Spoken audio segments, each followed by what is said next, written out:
नमस्कार, बोधि टेक्निकल में आपका स्वागत है।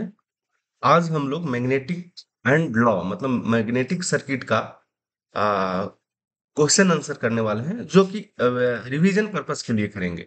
बेसिकली इसको थोड़ा फास्ट करेंगे क्योंकि इसका जो डिटेल्स वीडियो है वो ऑलरेडी बना हुआ है जो कि बोधि टेक्निकल ऐप और यूट्यूब चैनल दोनों पे अवेलेबल है।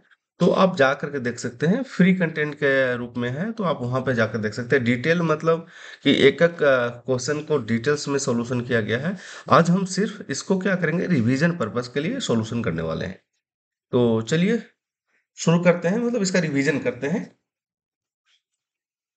फ्लेमिंग के वाम हस्त नियम में तर्जनी अंगुली किस प्रदर्शित करता है, किसे प्रदर्शित करता है?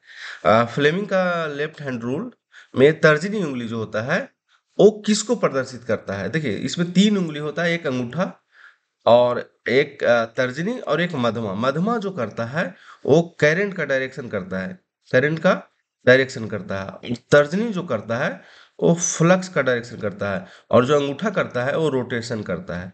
ठीक है, तो इसका जो आंसर होगा वो होगा चुंबकीय क्षेत्र का डायरेक्शन, जिसको फ्लक्स का डायरेक्शन भी क्योंकि चुंबकीय क्षेत्र का जो डायरेक्शन होगा जो फ्लक्स का डायरेक्शन होगा। ठीक है, इसका आंसर होगा बी, चुंबकीय क्षेत्र का डायरेक्शन। कहीं कहीं लिखा रहेगा फ्लक्स का डायरेक्शन, तो ए भी इसका आंसर होता है। ठीक है, चलिए आगे है। चुंबक की प्रबलता सबसे अधिक कहाँ होती है? चुंबक की शक्ति जो होती है कहाँ पे सबसे अधिक होती है? ठीक है, चुंबक का प्रबलता सबसे अधिक कहाँ होती है?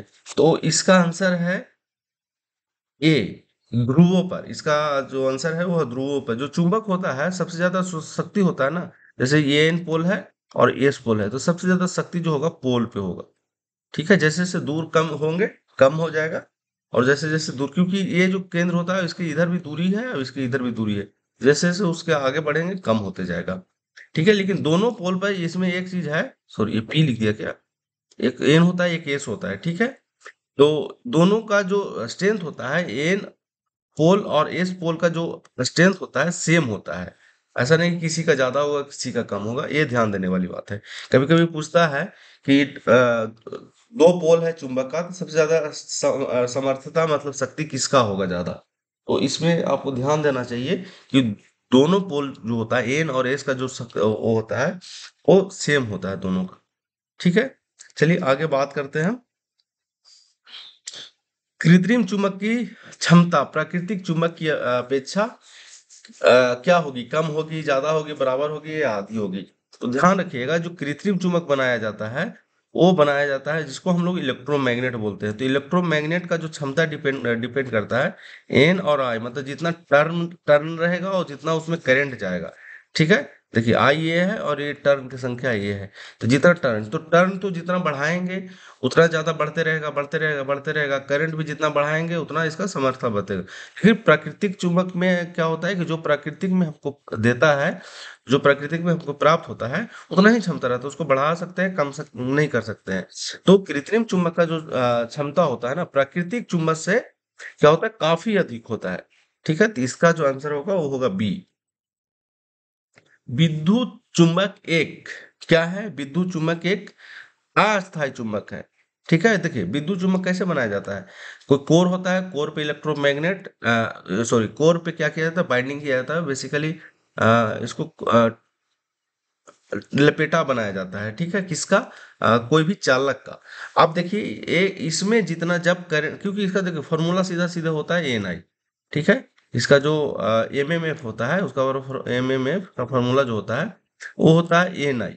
एन आई कहने का मतलब हुआ कि number of turn on current. ठीक है, जब तक करंट रहेगा, अगर करंट का मान जीरो कर देंगे तो इसका क्षमता जीरो हो जाएगा, या ठीक है। तो ये डिपेंड पूरी तरह से करता है करंट पे। तो ये इसको अस्थायी चुंबक, मतलब जब तक करंट आप देंगे तब तक इसका मैग्नेटिक गुण रहेगा, अन्यथा नहीं रहेगा। तो ये अस्थायी चुंबक है, अस्थायी, जिसको टेम्पोररी मैग्नेट भी हम लोग बोलते हैं। ठीक है, इसका आंसर जो है सी है। निम्नलिखित में से किस पदार्थ का अस्थायी चुंबक नहीं बनाया जा सकता है? तो देखिए नर्म लोहा का जो होता है ना, नर्म लोहा का अस्थायी चुंबक नहीं बनाया जा सकता है, क्योंकि नर जो हम अब लोग बात तीनों समझिए ना, तीन प्रश्न जो है, तीन चार और पांच, प्रश्न नंबर तीन चार और पांच जो है सब जो है इलेक्ट्रोमैग्नेट से संबंधित है। ठीक है। नर्म लोहा जो हम लोग बार बार बोल रहे हैं ना कि इसको बाइंडिंग किया जाता है, किस पे किया जाता है? कोर पे किया जाता है। तो जो ये कोर इस्तेमाल होता है, ये जो हम लोग कोर की बात कर रहे हैं, ये कोर नर्म लोहा का ही होता है, नर्म लोहा का ही होता है। ठीक है। कोर किसका बना होता है? नर्म लोहा का बना होता है। तो इसका अस्थाई चुंबक आप नहीं बना सकते, नर्म लोहा का अस्थाई चुंबक नहीं बनता। नर्म लोहा को अस्थाई चुंबक बनाने के लिए प्रयोग किया जाता है। तो इसका जो 5 का आंसर है वो है बी। आगे है 6 नंबर, अति सूक्ष्म भागों को काट देने पर चुंबक में ध्रुवों की संख्या कितना होगा? देखिए बोला कि मान लीजिए कोई मैग्नेट है जिसका एन पोल है और एस पोल है, ठीक है। इसको बोला है एकदम छोटा से छोटा टुकड़ा कर दीजिए, तो इसमें ध्रुवों की संख्या कितना होगा? तो देखिए इसका मतलब एक गुण है, मैग्नेट का एक गुण है कि इसको आप कितनों भी छोटा में भाग कर दीजिएगा ना, तो इसका दो जो है पोल हमेशा दो ही रहेगा, एक एन रहेगा एक एस रहेगा। पोल कभी ज्यादा नहीं हो सकता है, कम नहीं हो सकता है, ध्यान रखिएगा। ठीक है, पोल हमेशा दो रहेगा, एन रहेगा या एस रहेगा, एन और एस दोनों रहेगा। ठीक है, कितनों भी छोटा, मान लीजिए इतना छोटा आप कर दिए एकदम ऐसा कर कैसे, तो इसमें भी एन होगा और इसी में एस होगा।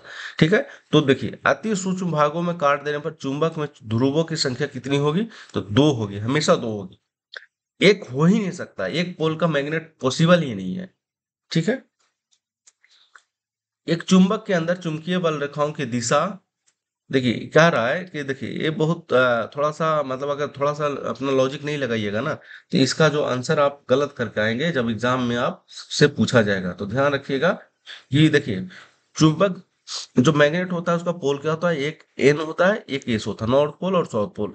मैग्नेटिक फ्लक्स जो होता है ऐसे गमन करता है, रोटेट करता है, मतलब फ्लो करता है। ठीक है। क्या होता है? एन से एस की ओर, एन से एस की ओर, इसमें भी हो जाएगा एन सी ओर। लेकिन इसमें एक सवाल जो पूछ रहा है, देखिए चुंबक के अंदर, चुंबक के अंदर चुंबकीय रेखा की दिशा, तो ये जो एन से एस की ओर जाता है ना, एन से एस की ओर जो जाता है वो जाता है चुंबक के बाहर, चुंबक के बाहर। लेकिन इसमें पूछ रहा है चुंबक के अंदर, तो देखिए एक इसका डायरेक्शन चुंबक के अंदर क्या होगा? इसका डायरेक्शन चुंबक के अंदर क्या होगा? तो चुंबक के अंदर जो होता है ना, वो होता है एस से एन की ओर। ध्यान दीजिएगा, देखिए अंदर लिखा हुआ है सीधा सीधा। तो इसका जो होगा क्या होगा? एन से एस होगा अंदर में, बाहर में हम लोग कर रहे थे तो एन से एस की ओर हो रहा है, अंदर में होगा एस से एन की ओर। तो यहाँ हो जाएगा दक्षिणी ध्रुव से उत्तरी ध्रुव की ओर। इसका आंसर थोड़ा सा इस पे आपको ध्यान देने की जरूरत है, अगर ध्यान नहीं देंगे तो ये क्वेश्चन जो है गलत हो जाएगा। चलिए आगे देखते हैं, थोड़ा फास्ट करते हैं काफी टाइम लग रहा है ज्यादा। चुंबकीय क्षेत्र की तीव्रता एक राशि है, चुंबकीय क्षेत्र की तीव्रता एक सदिश राशि है। ये आपको इसमें दिमाग नहीं लगाना, इसमें आपको याद करना चाहिए कि चुंबकीय क्षेत्र की जो तीव्रता है एक सदिश राशि है।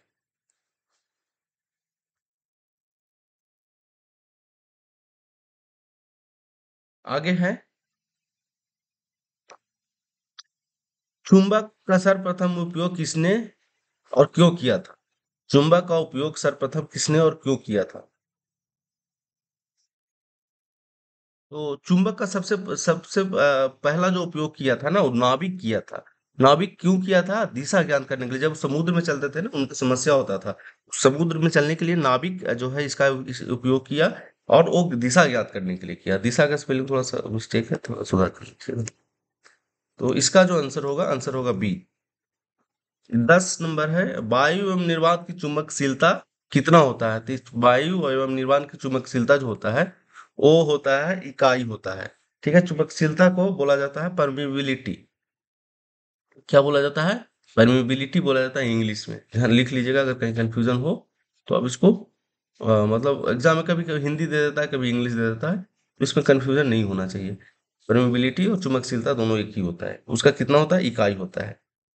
आगे है 11 नंबर, जिस पदार्थ की धारण शक्ति अधिक होता है वह, जिसका पदार्थ की धारण शक्ति, धारण करने का मतलब कि अगर इसको एक बार हम फ्लक्स मैग्नेटिक फील्ड में रख दिए, ठीक है, ये जो कोर है, कोर को मैग्नेटिक फील्ड में रख दिया जाता है, तो वो क्या करता है? वो ऑब्जर्व कर लेता है। देखिएगा आपके पास जो कॉइन होता है ना, कॉइन को कभी मैग्नेट से चिपकाएंगे तो वो मैग्नेट बन जाएगा, कुछ देर के लिए मैग्नेट बन जाएगा। मतलब उसका धारण क्षमता है, रिटेंटिविटी इसको इंग्लिश में बोला जाता है। ठीक है। तो जिस पदार्थ का धारण क्षमता अधिक होता है उसे अस्थाई चुंबक बनाने के लिए प्रयोग किया जाता है। तो जिसका धारण क्षमता ज्यादा होगा उसको अस्थायी चुंबक बनाया जाएगा। इसका आंसर है ये। एक डोमेन में लगभग परमाणु होते हैं। तो ये आप याद कर लीजिए, एक डोमेन में 10⁻18 से लेकर के 10⁻21 तक इसका जो परमाणु होते हैं। ठीक है, इसका आंसर है 12 का ए। निम्न में से कौन सा चुंबकीय पदार्थ है? निम्न में से कौन सा चुंबकीय पदार्थ है? तो देखिए, अब चुंबकीय लौह चुंबकीय पदार्थ है। ठीक है, तो इसका आंसर है ये। निकेल जो है लौह चुंबकीय पदार्थ है। बेसिकली मैं आपको बता देना चाह रहा हूँ, ये सारे जो टेस्ट है बोधि टेक्निकल लैब पे अवेलेबल है। आप वहां पर जाकर के उसको दे सकते हैं और फिर उसके बाद वीडियो देख सकते हैं। वीडियो जब आप देखेंगे तो फिर आपको और प्रैक्टिस टेस्ट एक बार करने के बाद जब आप वीडियो देखेंगे तो आपको और अच्छी तरह से समझ में आएगा। तो हम आपसे अनुरोध करते हैं कि बोधि टेक्निकल ऐप डाउनलोड करके आप उस पे जाकर वीडियो देखिए, फिर उसके बाद सॉरी वीडियो भी उस पे भी अवेलेबल है, टेस्ट भी टेस्ट दीजिए उसके बाद वीडियो देखिए तो ज्यादा बेहतर रहेगा। चलिए, आगे है 16 नंबर। यदि किसी विद्युत चुम्बक काले प्लेटों की संख्या, देखिए हम बार बार बोल रहे थे एमएमएफ बराबर फॉर्मूला होता है जो कि पहले भी आया था, एन आई होता है। एन आई जो होता है नंबर ऑफ टर्न गुने एम्पियर। देखिए बोला लेपेटो किसी विद्युत चुंबक जो है उसका लेपेटों की संख्या 40 है और उसमें धारा कितना प्रवाहित हो रही है 5 एम्पियर। तो ये फार्मूला लगा करके आपको क्या निकाल देना है, चुंबकीय वाहक बल जिसको मैग्नेटो मोटिव फोर्स बोला जाता है। ठीक है, तो देखिए 40 गुने क्या हो जाएगा 5 हो जाएगा, तो इसका 280 हो जाएगा। ठीक है, इसका आंसर हो जाएगा ए। चलिए आगे हम बात करते हैं ट्रांसफार्मर कोड बनाने के लिए किसका उपयोग किया जाता है। तो ट्रांसफार्मर कोड बनाने के लिए सिलिकॉन स्टील का इस्तेमाल किया जाता है, चांदी का इस्तेमाल नहीं किया जाता, कॉपर का भी नहीं किया जाता और जस्ता का भी नहीं किया जाता है। ये इसका ऑप्शन के आधार पे आप इसका आंसर निकाल सकते थे, लेकिन आपको याद करना चाहिए ट्रांसफार्मर कोड बनाने के लिए सिलिकॉन स्टील का इस्तेमाल किया जाता है। आगे है निम्नलिखित में अचुंबकीय पदार्थ है। अचुंबकीय पदार्थ कौन सा है? आप देख सकते हैं एल्युमिनियम जो है अनुचुंबकीय पदार्थ है। ठीक है, निकेल कोबाल्ट और लोहा जो है चुंबकीय पदार्थ है। अनुचुंबकीय पदार्थ क्या है? एल्युमिनियम। तो इसका आंसर जो है आंसर है बी। 18 का आंसर है बी। चुंबक के दोनों ध्रुवों की ध्रुव की समर्थन, देखिए हम इसी की बात कर रहे थे, बराबर होती है। देखिए चुंबक जो है ना उसका एन पोल और एस पोल जो होता है उसका क्षमता जो होगा ना दोनों का सेम होगा, चाहे बड़ा मैग्नेट हो छोटा मैग्नेट हो, चाहे इसका शेप हो साइज जो भी हो, कोई फर्क नहीं पड़ता। दोनों का जो समर्थता है वो नहीं होगा, सेम होगा। ठीक है, समर्थता कितना होता है? सेम होता है, बराबर होता है। आगे है दो चुंबकों के समान ध्रुव निम्न में से कौन सी क्रिया होगी। देखिए ये भी आपको याद करना चाहिए। देखिए समान ध्रुव एन और एन, समान ध्रुव एस और एस। ठीक है, बी समान ध्रुव कौन हो गया, मतलब अलग ध्रुव कौन सा हो गया, एन और एस। ठीक है, ये जो ये जो होगा ना ये दोनों में जो प्रक्रिया होगा इसमें विकर्षण होगा, विकर्षण होगा। इसमें भी क्या होगा, विकर्षण होगा। यार मच्छर लगता है काट रहा है।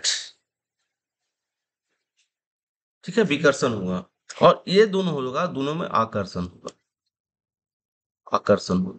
विकर्षण को दूसरे भाषा में प्रतिकर्षण भी बोला जाता है। क्या बोला जाता है?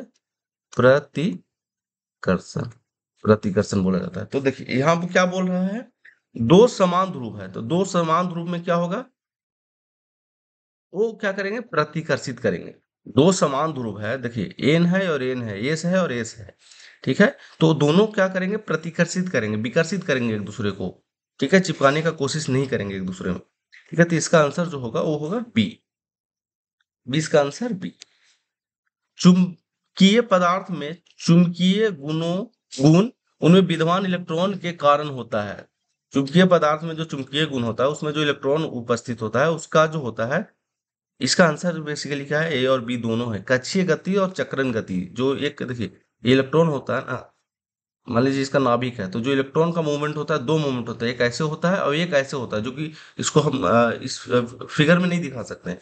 ठीक है, तो दो डायरेक्शन होता है, एक कक्षीय गति होता है जो नाभिक के उसमें लगाता है और एक चक्रण गति होता है। तो दोनों गति का के कारण जो होता है इसमें चुंबकीय पदार्थ में गुण होता है, चुंबकीय गुण होता है। तो इसका जो आंसर होगा वो होगा सी, ए एंड बी। एक गॉस बराबर होता है, एक गॉस बराबर कितना होता है 10⁻⁻4 टेस्ला। एक गॉस बराबर होता है 10⁻⁻4 टेस्ला। निम्न में से कौन सा पदार्थ चुंबक के से प्रतिकर्षित होता है? निम्न में से कौन सा पदार्थ चुंबक से प्रतिकर्षित होता है, मतलब उसको आकर्षित नहीं कर पाता है? तो इसका जो आंसर है, इसका आंसर है डी, तांबा। तांबा ऐसा देखिए, मटेरियल जो होता है ना, चुंबकीय होता है, चुंबकीय पदार्थ होता है, चुंबकीय पदार्थ होता है।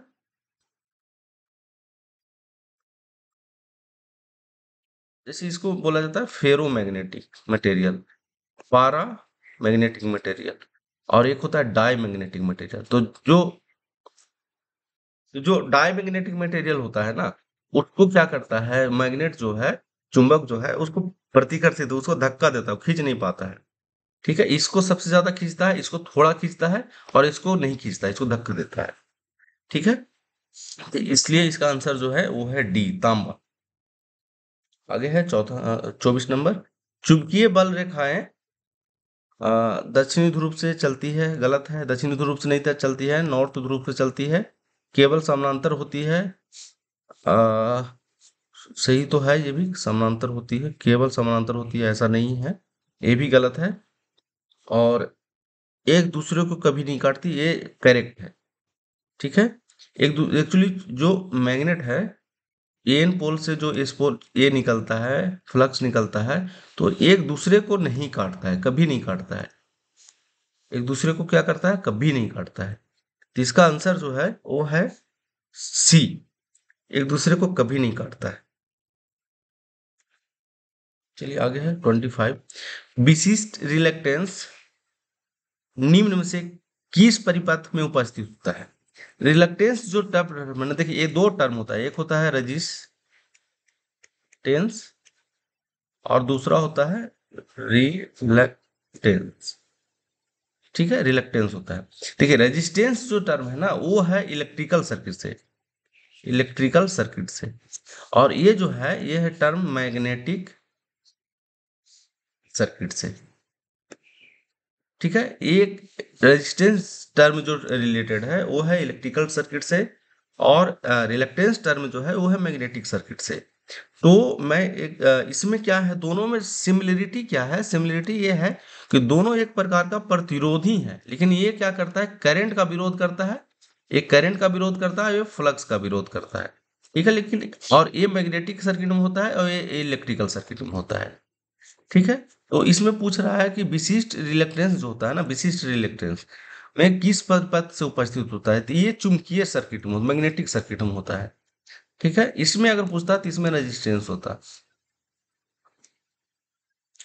ठीक है, तो इसका जो आंसर है वो है बी, चुंबकीय परिपथ में, मैग्नेटिक सर्किट में।